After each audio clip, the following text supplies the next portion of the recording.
All right, and welcome into the Fantasy Pros Fantasy Football Podcast. It's the Week 11 Sunday recap show coming to you live right here on the FP YouTube channel. And what a day it was, my friends, with a slew of game-winning kicks, backup quarterback play, and superstars coming out of nowhere. We'll break it all down for you from a fantasy perspective. I'm your host, Seth Woolcock, and back riding shotgun with me is a man who knows a thing or two about football. He's Scott Bogman. Boggs, how are you coming off one of the more wild Sunday slates that I can remember?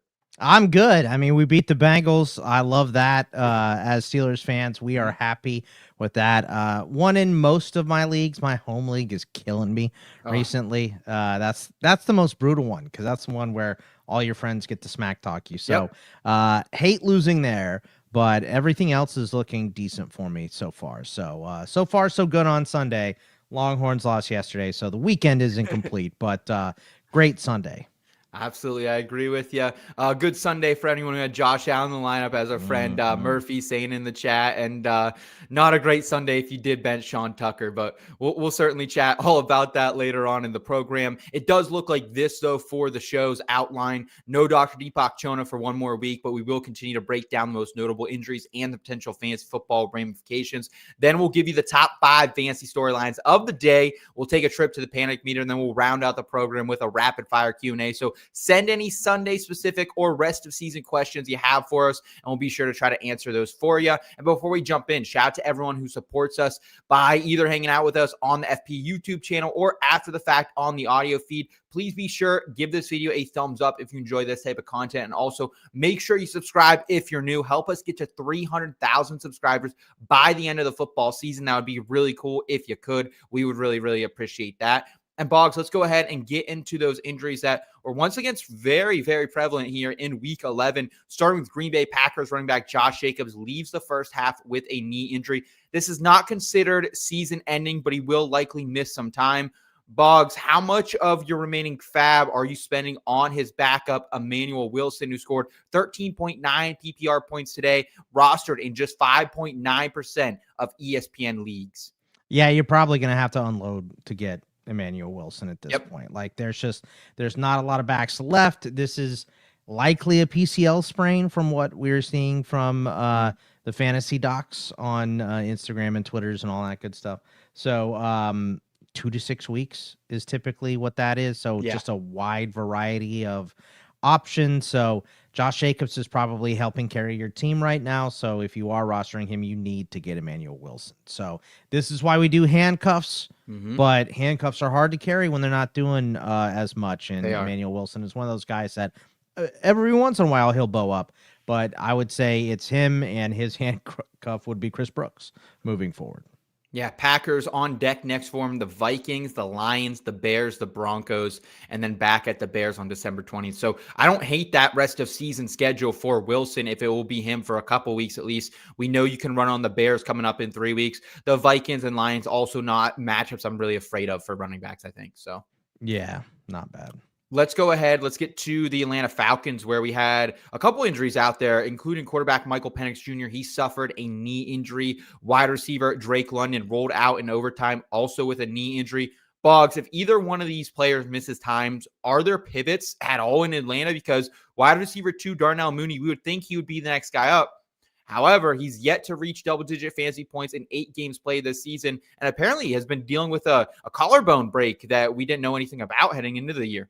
Yeah, I mean, Darnell Mooney has been fairly ineffective, so I would think it'd be probably Kyle Pitts, probably more passing the ball to Bijan, maybe put him in the slot more and play a little more Algier at running back, which they had been typically doing before this week. You know, they were down a lot, though, in this game, so lots of Bijan in there. So I think that's the pivot. Mooney maybe as like a low-end wide receiver 3, a flex option if you bye weeks next week and you have some injured players. So those would be the pivots, but I think you're right, man. Darnell Mooney just has not been performing this year, so it's hard to trust him. And it's not like we're going to look to David Sills or Kadero Hodge, right? Like I'm not going that direct, especially if it's Kirko Chainz at quarterback. No, I don't like David Sills at all. And Kadero Hodge will pop up and have a game a year, but that's about it. So I'm not going to sit there and try to hunt for it. So you're right. Yeah, None of Kyle those guys. Pitts, arrow up. It seems like Darnell Mooney Mm-hmm. for next week, and then probably just an upgrade to both those running backs in the backfield and out wide. Let's get to the Tennessee Titans, where we had their star wide receiver, Calvin Ridley. He suffered a broken fibula, out for the season. Also, their wide receiver, Chimere Dike, the talented rookie out of Florida, he suffered a concussion on a muff punt. So does this make either wide receiver Alec Iomanor, maybe one of the tight ends, Chiga Quankwo, or your boy Gunnar Helm out of Texas, a sneaky play against the Seattle Seahawks next week, Boggs? Maybe Chigakonkwo would be the guy. Van Jefferson also played a lot of snaps today as well. So boring, unbelievably boring, but maybe, deep leagues, a DFS play, something like that. But I mean, this offense isn't good anyway. Neither one of these running backs are any good.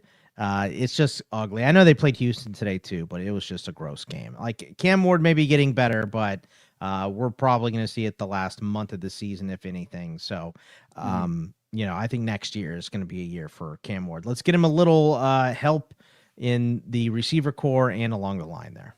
Yeah, I'm with you there. I think when it comes to a play for next week for fantasy managers, so I'm not afraid to run out either one of these tight ends, honestly. Like Gunnar Helm, 4 receptions, 29 yards. The Seattle Seahawks, I tried betting against them this week because they give up so many tight end touchdowns, so many tight end points in general. I was on the wrong 2 guys. I was on Higbee. I was on our boy Ferguson out there, and it ended up being Davis, the third tight end, who found the end zone there. So I think it is a susceptible spot for the Seahawks that you can take advantage of. Which way you want to go, I'm not sure. Chig hasn't scored a touchdown all year. Gunnar Helm has been more of the red zone guy. So you can try your luck at one of those positions if you need it. But I'm kind of with Boggs here, kind of a stay away.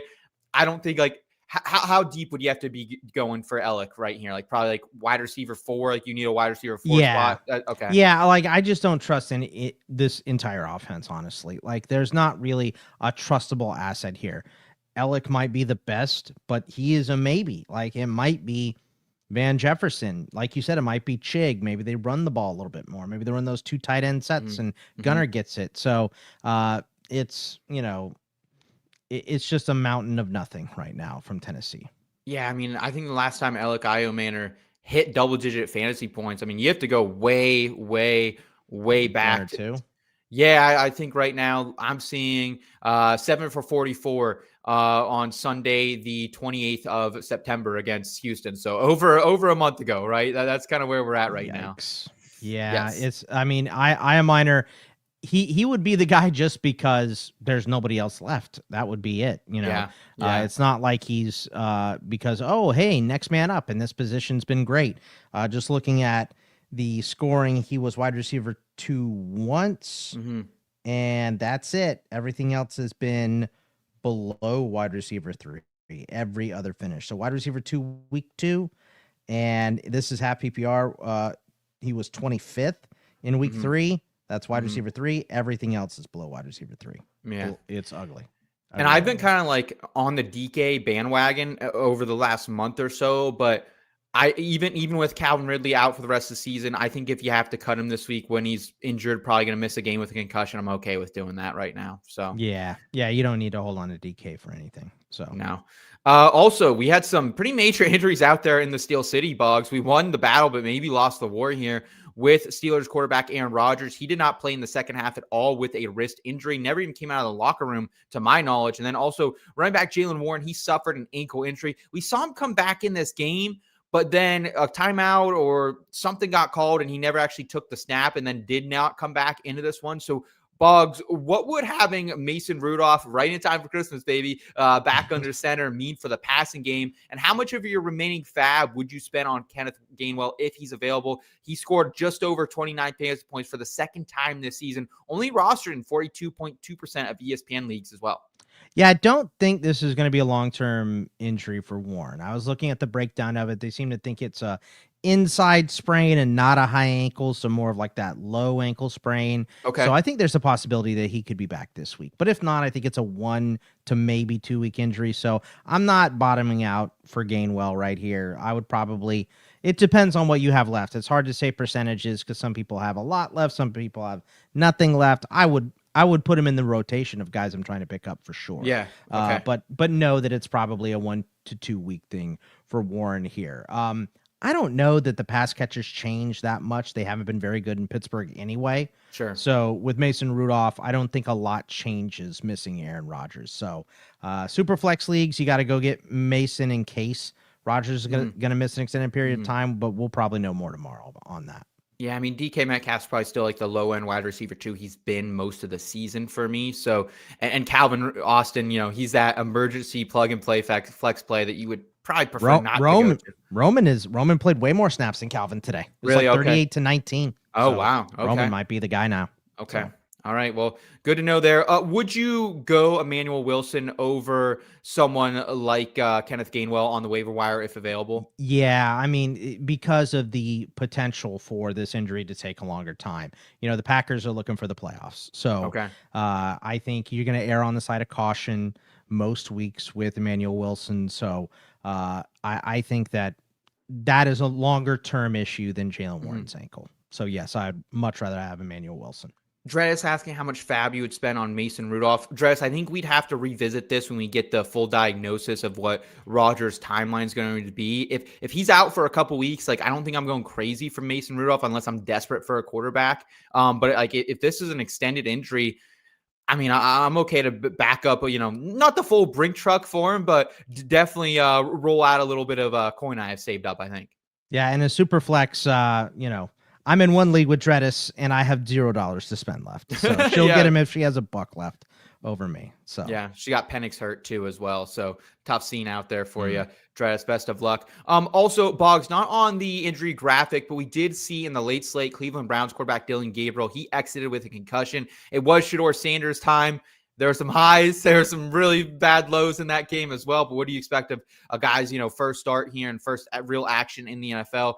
How do you think that will change your rankings next week for Browns pass catchers if it is Shedeur Sanders under center versus Dillon Gabriel? Keep in mind the matchup will be the Las Vegas Raiders in the Sin City.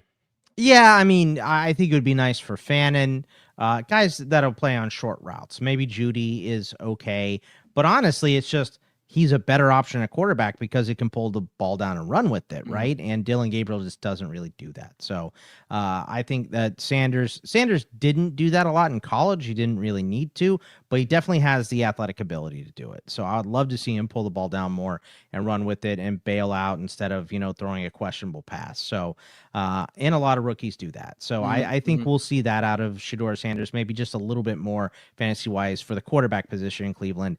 I don't think it changes the pass catchers much because they're both not very good. Yeah. I mean, what? You're rolling out Jerry Jeudy if you're desperate, right? I mean, I saw if you're rolling out Jerry Jeudy, it doesn't change if you have Sanders or Gabriel in there. Yeah. I think that's kind of the point. Yeah, same with the tight ends. I think if anything, it just means Quinshaw Judkins going to get fed even more here. I think lots of carries. It should. Yes. Yeah. And before we keep it moving into the top storylines of the week, I wanted to let y'all know that if you want a chance to win a Justin Jefferson signed Minnesota Vikings jersey for absolutely free, courtesy of our friends over at pristineauction.com. All you need to do is head to fantasypros.com/contest, complete the form, and either A, go ahead and download the free Fantasy Pros app, B, leave a review for the Fantasy Pros Fantasy Football Podcast, or C, follow us on X, Instagram, or TikTok. We are at Fantasy Pros on all those channels. And the more actions you complete, the more entries you're going to receive. And we will announce a winner right here on the podcast. So if you're watching on YouTube, make sure you subscribe. Make sure you ring the bell so you can be alerted when we have some new shows up and to claim your prize if you are that one lucky winner. And let's go ahead and get into the top 5 storylines of the week. And there's no better place, Bogman, to start than with Sean Tucker taking over, scoring 34 fantasy points against the Bills. I was all over Rachaad White here. I got to be honest with you, Boggs. I thought it was a big game for him in Orchard Park today. Turns out it was Sean Tucker's day. 19 for 106 and 2 on the ground for Tucker. Also add 2 for 34 and a score through the air on 2 targets. Rachaad White, 10 for 51 on the ground, 2 for 11 on 3 targets. Boggs, I am with my love for White this week. I have to say I am an OG Sean Tucker stan since his days back at Syracuse. I thought it was really criminal that he went undrafted due to the health condition, but I really thought White was maybe set up for a league-winning run down the stretch. Turns out that might not be the case, though. Yeah, but we've seen Sean Tucker do this, right? He bows up, he has an enormous performance, and then he kind of goes back to obscurity. And that would probably be the case if Bucky Irving's going to end up playing this week. Now, I don't know if Bucky plays this week, and I honestly don't know if Bucky plays, right? Like they keep saying we still have to see him take contact. He went all week without doing any contact drills at all. So that is the massive hurdle that he still needs to cover. And that has to be in the next 2 weeks, or he's going to revert back to season ending IR. So I think that, so we're looking for Bucky, and Rachaad White still had more snaps. It was 43 snaps and 22 routes out of 71 for Rachaad and 31 and 9 for Tucker. So Rachaad White is still the guy they're using in 2-minute drills. He's still the guy they're using on passing downs and third and longs and stuff like that. So he's still the main back. This was just a hot hand situation at the end of the game. Sean Tucker was hotter, so he got the ball more. It wasn't a horrible game from Rachaad White, but obviously Sean Tucker had a much, much better example here. So I think this, without Bucky, this is going to be hot hand. It's going to be close to 50-50. So this week it was Tucker. I think maybe that gives him the 60-40 over Rachaad White next week, but it's still going to be very close. And whoever is performing better midway through the game is going to get the ball. Okay. And yeah, I apologize to anyone that I told to not start Sean Tucker this week. I had a couple questions earlier. How are you supposed to call this? Like, I had a buddy the whole week trying to trade me Amari DiMercato because Bam Knight was questionable, and I had to start Sean Tucker in that league, and he wanted to get Aiden Hutchinson because it's an IDP league, and I don't have good offensive players. I just refused to do it, and obviously Tucker worked out for me. Still going to lose because that's my home league, but yes, that it paid off. Sean Tucker is fine. All those backup guys that are maybes are kind of going to a bucket, but Sean Tucker is one of the better ones. 28.6% roster right now in ESPN league. So Wilson, Gainwell, Tucker, where are you going ranking those guys rest of the way? If Tucker goes at the bottom, it would be Wilson, Gainwell, and Tucker for me. Okay. Regardless of who's at running back for the Tampa Bay Buccaneers, though, we certainly want to be invested there, Boggs, because Rams and Cardinals the next 2 weeks, and then 4+ matchups to end the season. The Saints, the Falcons, Carolina, and Miami, those should all be smash spots. It's just going to get a little more complicated now trying to pick who it's going to be, right? Because as you mentioned, there's going to be some White games, and there's probably going to be some Tucker games. You don't think, though, this is like a situation where, hey, Tucker had this game, and he's going to get the bulk of the work over White if it is just these two for right now? You don't we think thought that about Monangai a couple weeks ago, and it didn't happen, right? Yeah. And we've seen this with Rachaad White before, that Tucker outplays him, and it still hasn't happened. So I think we're going to hear what we hear from Todd Bowles every time Sean Tucker goes off or has a good game. We need to get the ball to Sean more, and then it doesn't happen, right? Yeah. And what does this look like if Bucky is back, right? I'm pretty negative on Bucky, but he could shut me up by going through practice this week, and then now he's getting everything. And who is the primary backup then? Now it's a question of Rachaad White versus Sean Tucker for anything. So that's why Sean Tucker would be at the bottom of that list for me, because Gainwell has a role regardless, and looks like Jacobs is going to miss time. It's tricky. It is very tricky out there. I will say Sean Tucker and his pass catching usage today and that big play down the seam, that kind of reminded me, like, this guy is a decent pass catching back. Just because he hasn't been asked to do this in Tampa Bay doesn't mean he didn't do that at Syracuse. Yeah. I'd have to look back at his numbers there in college, but I know they were pretty good. It was a lot of behind the scrimmage stuff at Syracuse. So he didn't run routes and everything, but he's got hands, and he's great with the ball in his hands, especially in space. So he can do it. He can absolutely do it. Let's go ahead and get to the next storyline of the week, and it's Bryce Young and the boys ball out. Comeback win in overtime for the Panthers to beat the Falcons. Young was 31 of 45, 448 yards, 3 passing touchdowns, 31.8 fantasy points in 4 touchdown scoring formats. And right now, he set a new career high in passing yards by 120 yards. And, of course, his pass catchers, they feasted in this one. Tedero McMillan, 8 for 130 and 2 on 12 targets for 33 fantasy points. Xavier Legette, how about 4 for 83 and 1 on 8 targets? Jalen Coker, double-digit or close to double-digit fantasy points for the first time this season. Rico Dowdle even got involved in the pass-catching game, 5 for 55 on 7 targets. Almost had my anytime touchdown, but I got called back there as well. So, Boggs, I was on the record this past week. I was going all in. I was trading for Tedero McMillan, trying to hope for a second half breakout like we see so many rookie wide receivers do. And also, Bryce Young really improved down the stretch last year. Is that maybe coming to fruition starting here in week 11? And could we maybe even look to more of these pass catchers as worthwhile ads off the waiver wire? Yeah, look, I'm not going to count on Bryce Young to do this again. I'll just say that, right? But I will admit that the last couple weeks I've been saying, look, maybe get off of Teteroa McMillan because this run game is running so well. You have Rico, you have Chuba, you can run both these guys. Now it's been all Rico. Chuba still was down to like 16 snaps or something today to 45 or whatever it was for Rico. So it's the Rico show here. I just don't expect Bryce Young to have this type of performance, right? This was the second QB1 performance this season. He had only the 2 top 12 finishes and 5 at 25th or lower. So QB3 in your standard 12-man leagues. You wouldn't even want him as your super flex in most weeks. Yeah, so true. This could be nice. I mean, we're getting a lot of banged up defenses right now, and with more confidence, this is kind of what we wanted from Bryce Young to throw the ball this much. I just don't expect the whole game plan to change and for them to lean on Bryce Young. I think this was a nice back and forth game for him. I'll take it for what it is, but I'm not going to go buying up targets that aren't McMillan. I'm not going to go spend a lot on Leggett. I'm not going to go after Tommy Tremble after his big catch. Would you add them for free at all? If they're sure. If Leggett is free after the waivers clear and you have someone at the end of your bench that you don't like, sure. Absolutely. Okay. And I have to give Bryce Young some flowers, man. Like, it was a tough, gritty game for him. I mean, he got stepped on a lot. Yes. There was one throw to Teteroa McMillan. It was on a 3rd down, and he had a free rusher coming off the right side of the line, and he stood in their pocket and he delivered a dart. So I was really, really impressed by what we saw from him. That said, though, I'm kind of with you that I don't think we can expect this. I think things will get better, as I said earlier this week on a couple programs, and I think I'm still in on Tet. I'm still in on Bryce, potentially being a dynamic duo down the stretch.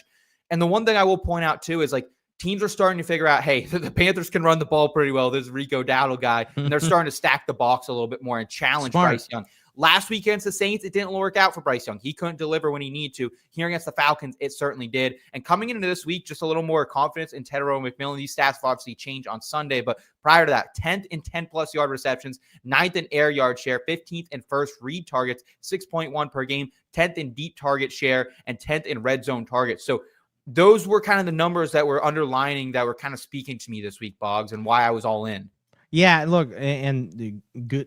Your chops are great here, by the way, because he only had one wide receiver 1 week before this, and one wide receiver 2 week, and 5 at wide receiver 3 or lower. So I think his half PPR wide receiver points per game, when you take out all those like guys that have played 4 or 5 games or less, he's about 34, 33. So a low end wide receiver 3 typically this season. But I think you're right. Hopefully down the stretch, as rookies go, we will see more from him.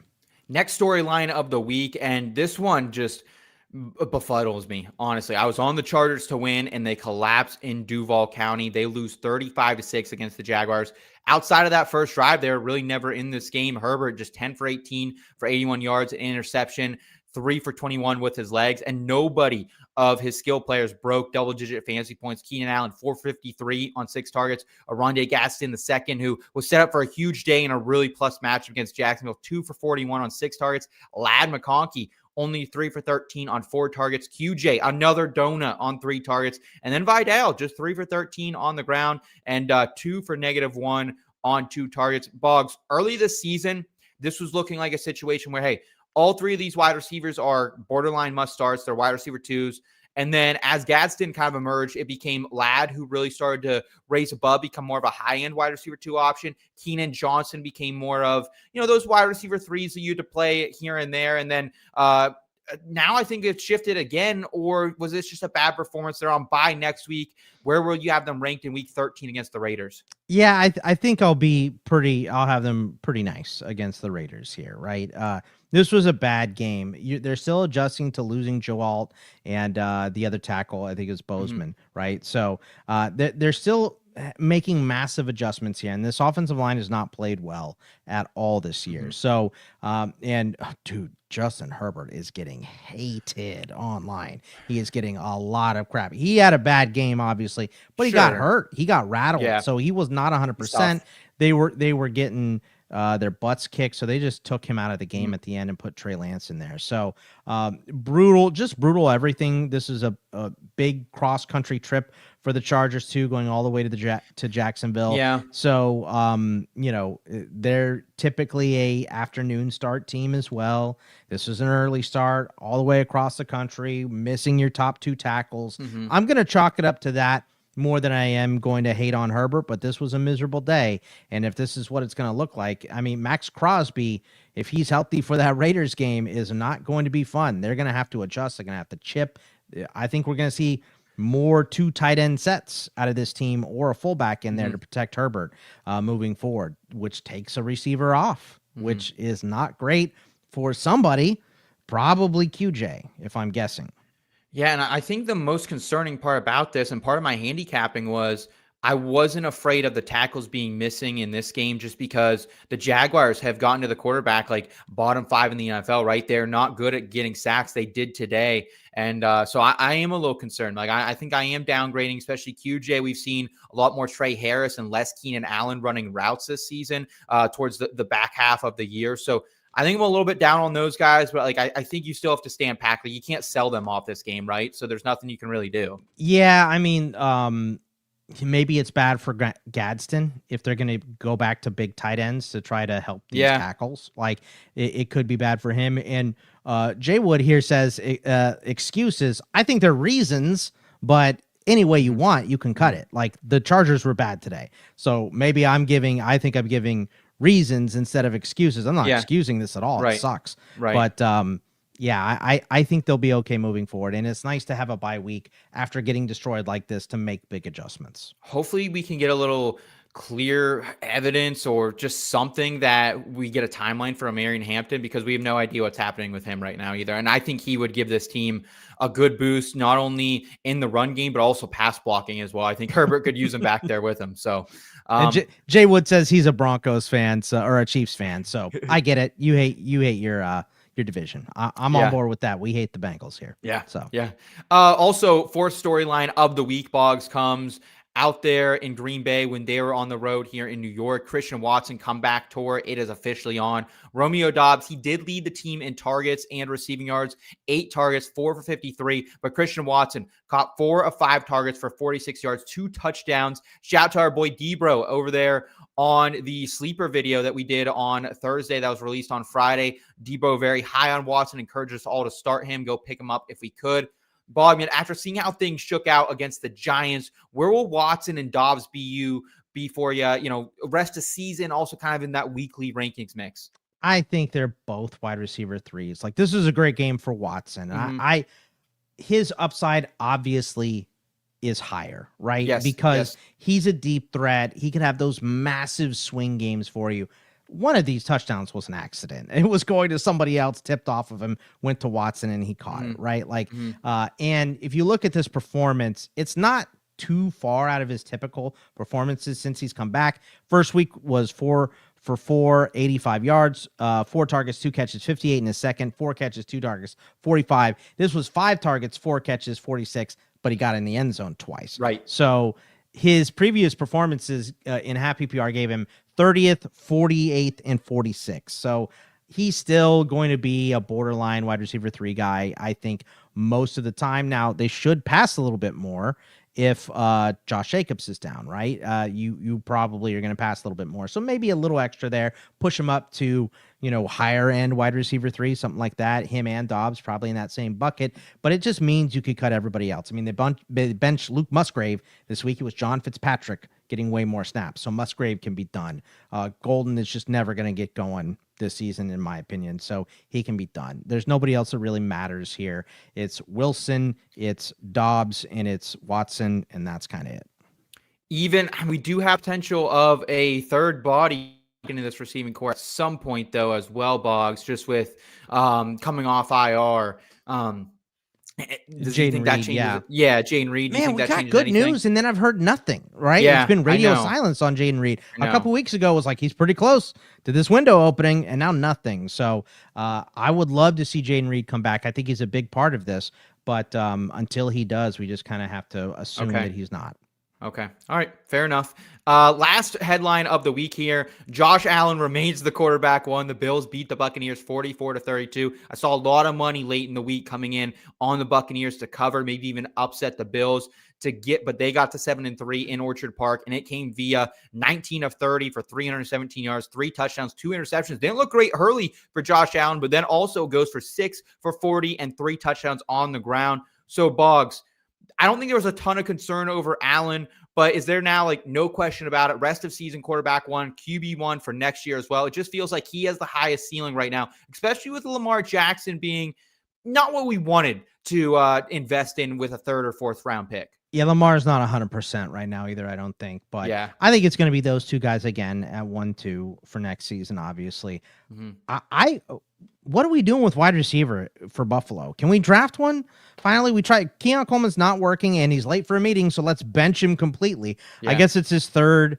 I think he gets traded in the offseason, by the way. I think Sean McDermott is tired of it. I don't think Keon Coleman's going to change. So Keon Coleman to the Raiders or something. Keon Coleman to Pittsburgh. I would love to have him. Yeah, I would. I mean, hey, man. Yeah, we'll take him. Choosers out here, right? Beggars can't be choosers. Let's get one. So I think we'll have some solution on the wide receiver market too. But Shakir should continue to be the guy. Hopefully hopefully Knox would get better. But and Kincaid will be back next week because Kincaid has been the dude. But Josh Allen was great, and he's finished as a QB1 in 8 of 10 weeks, so I don't expect anything to change here. He is the man.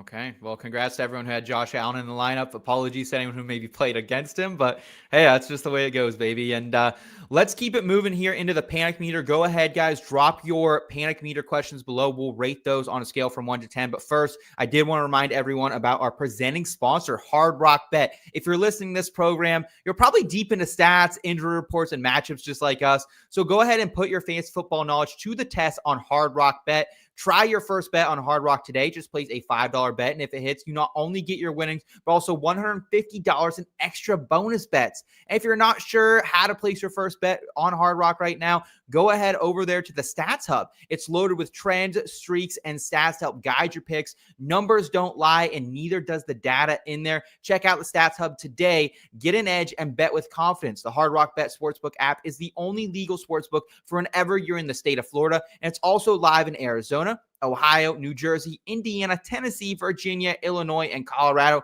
coming to more states soon. Plus, Hard Rock Bet offers new promos every single day. So whenever you're listening, just open up the app and check out what they've got for you any day of the week. Download the Hard Rock Bet app now and make your first deposit.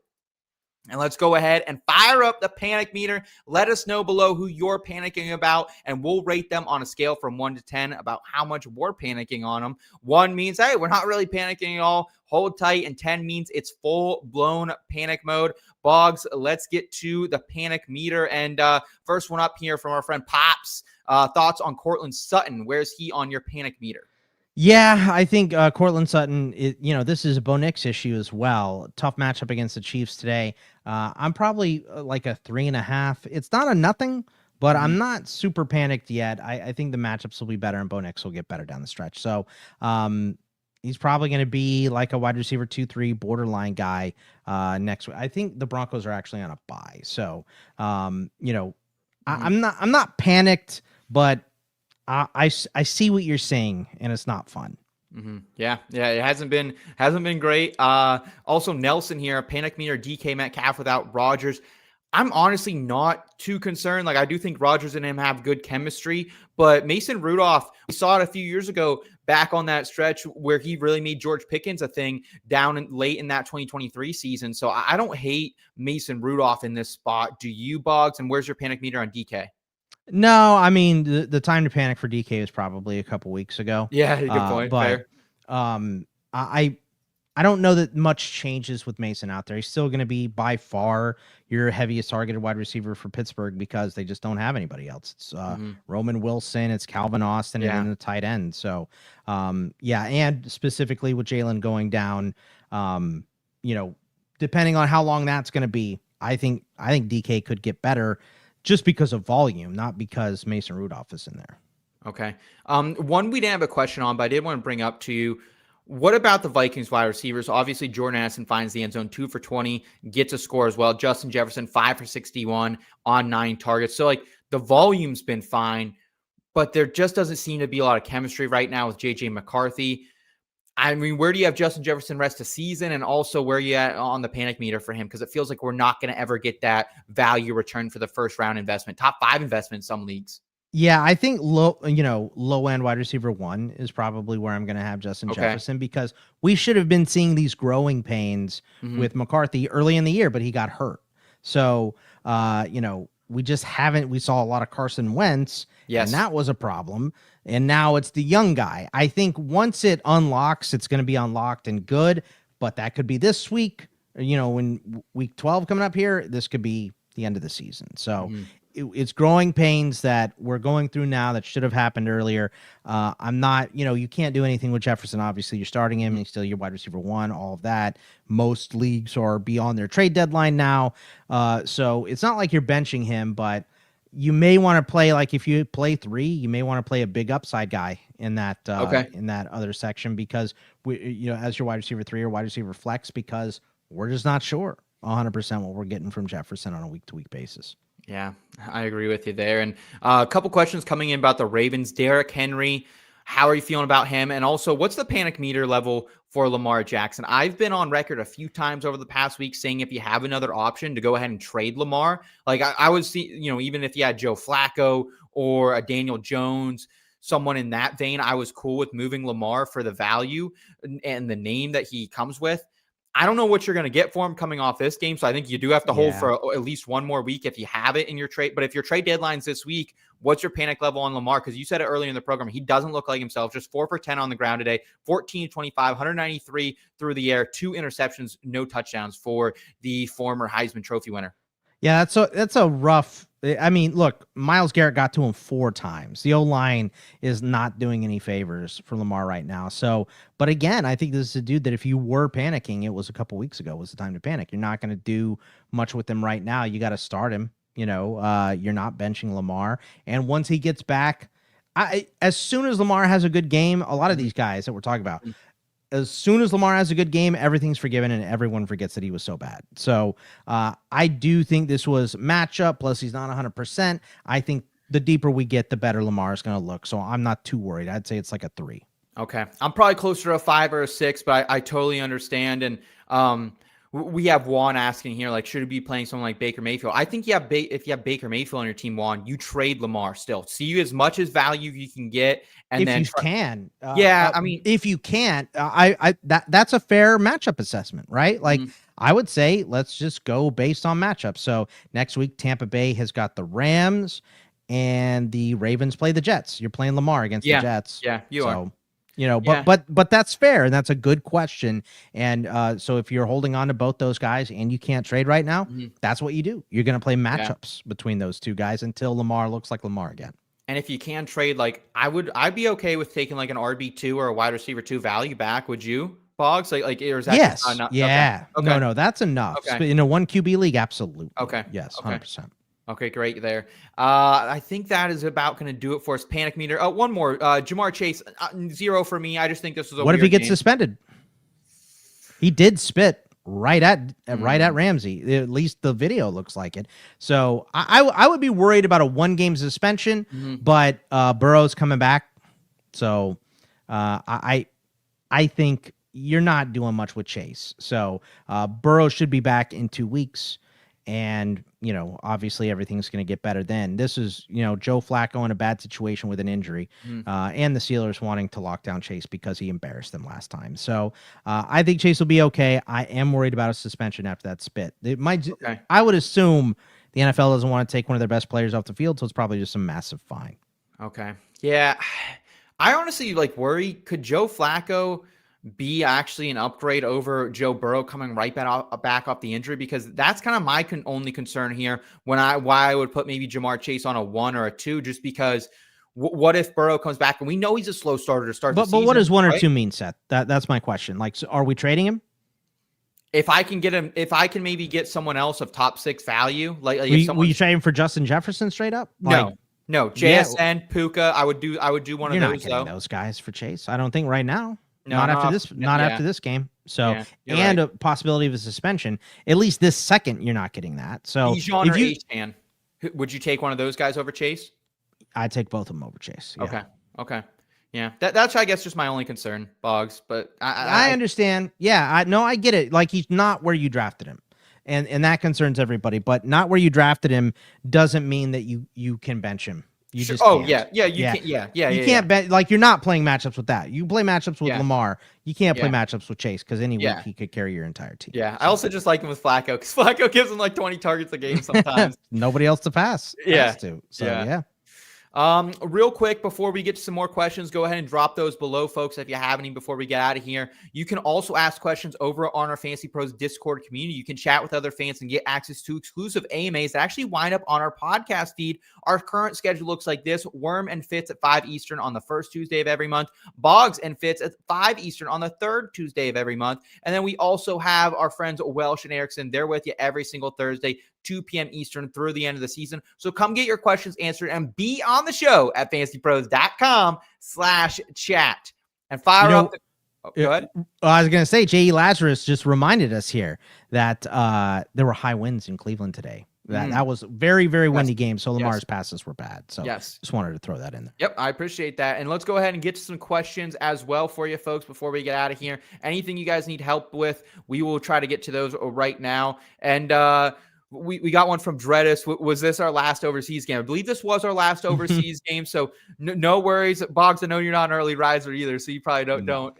I mean, I wake up for halftime of those. I'm too late watching the college football, right? Like, I was watching BYU cash out for me too late. So I'm not waking up at 7:30 to watch this game. So just can't do it. I wake up at halftime. The Steelers game I woke up for.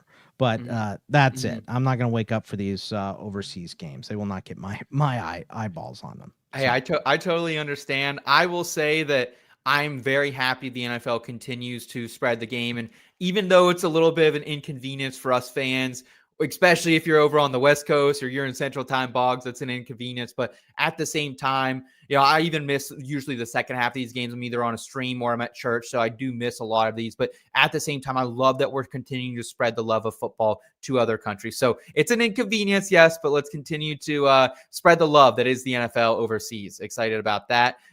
Let's get to a question here that have about a minute to actually get it to Gavin. He's down by 23 tonight. He has A.J. Brown, Devonta Smith. He has Brock Bowers and Ashton Genty. Do you think he has a chance? Oh, yeah. Yeah, big chance. Yeah, Bowers could go off. Any of these guys could have a massive game. So, 23 points. And if they have nothing, then, he had, wait a minute. It says he has A.J. Brown, and the other guy has to. You got a chance. I'll say outside. I thought you meant you had all four of these guys. Yes, what are we talking about? Same. A.J. Brown or Pickens tonight here for Pickens. Pickens. I'm with you on Pickens as well. Here's one from Dillon. Who's the Colts handcuff to own? Is it still the talented rookie there? There isn't one. It's Amir Abdullah now because Giddens hasn't even been active recently. So it would probably be Amir Abdullah, but there isn't one. If Jonathan Taylor goes down, they're going to split carries between both those guys, and it's going to be disgusting. So I think I would rather take Giddens. So like if I'm looking for a legit handcuff, because Giddens is the Vidal of the situation. Right? Hassan Haskins was the guy. He was playing, but he's also brought a lot on special teams, as does Amir Abdullah. So Giddens is the Vidal in this situation, as to he's not getting anything, but if something happens to JT, he could easily get more carries. I'm with you. I would want Giddens more, but I do think it'll be a disgusting 50-50 split if anything happens. Last question here before we get out of here, Boggs, from Bjork, and I've seen some other comments as well. What do you think about RJ Harvey? Nelson also asking about him. Rather disappointing day overall, considering he had the backfield to himself for the first time. I knew Jaleel McLaughlin or Batty, one of these guys, was going to play spoiler and steal and snipe a touchdown from him, and it came to fruition, Boggs. Yeah, that's frustrating, but that's the only frustrating thing, right, is that they do differ up these guys. But this was, a rough game against Kansas City. You got to think that he's going to be the man, and the better performance chances he has, the more they're going to be willing to go to him. Obviously, they got the bye coming up, but then this schedule is nice for the next couple weeks. It's the Commanders, the Raiders, the Pack, and the playoff schedule is Packers, Jags. They ended the Chiefs, which is not good, but hopefully by that point, RJ Harvey has earned more and more and more with some huge games. He can really make up some ground against the Commanders and Raiders in his next 2 games. So I think he's going to be okay. Okay. And also, I lied. One more question from our dear friend Dredis. If Vidal's injury is serious, I don't think it is, but if it is, Boggs, who's up next till Omarion Hampton comes back? Do they go back to the former Michigan Wolverine?